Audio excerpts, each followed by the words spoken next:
بسم الله الرحمن الرحيم. عن طلحة رضي الله تعالى عنه قال قال رسول الله صلى الله تعالى عليه وسلم لكل نبي رفيق ورفيقي يعني في الجنة عثمان رواہ الترمذی۔ نبی کریم صلی اللہ علیہ وسلم نے ارشاد فرمایا ہر نبی کا ایک رفیق ہوگا اور میرا رفیق یعنی جنت میں وہ عثمان ہوگا رضی اللہ تعالیٰ عنہ۔ دوستو، حضرت عثمان غنی رضی اللہ تعالیٰ عنہ جلیل القدر صحابی ہیں، تیسرے خلیفہ راشد ہیں، چوتھے نمبر پر مسلمان ہوئے۔ حضرت خدیجۃ الکبریٰ، حضرت ابو بکر اور حضرت علی کے بعد انہوں نے اسلام قبول کیا۔ حضرت عثمان غنی رضی اللہ تعالیٰ عنہ نے اسلام کے لیے 3 ہجرتیں کی۔ سب سے پہلے مکہ سے حبشہ کی طرف ہجرت اپنی زوجہ محترمہ حضور کی لاڈلی بیٹی حضرت رقیہ رضی اللہ تعالیٰ عنہ کے ساتھ۔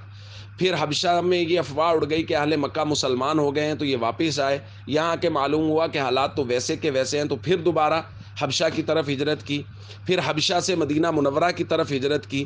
تو یہ 3 ہجرتوں کا شرف حضرت عثمان غنی رضی اللہ تعالیٰ عنہ کو حاصل ہے، اور ایک شرف حضرت عثمان غنی رضی اللہ تعالیٰ عنہ کو ایسا حاصل ہے جو کائنات میں کسی امتی کو حاصل نہیں ہے، یعنی نہ پہلی امتوں میں نہ اس امت میں، کہ کسی ایک نبی کی 2 بیٹیاں یکے بعد دیگرے کسی ایک شخصیت کے گھر میں اس کے نکاح میں آئی ہوں۔ یہ شرف صرف حضرت عثمان غنی رضی اللہ تعالیٰ عنہ کو حاصل ہے، اور اسی لیے ان کو ذو النورین کہا جاتا ہے، یعنی 2 نوروں والا۔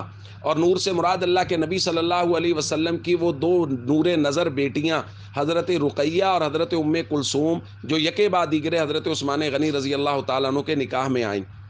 تو بہت فضائل حضرت عثمان غنی رضی اللہ تعالیٰ عنہ کو حاصل ہیں۔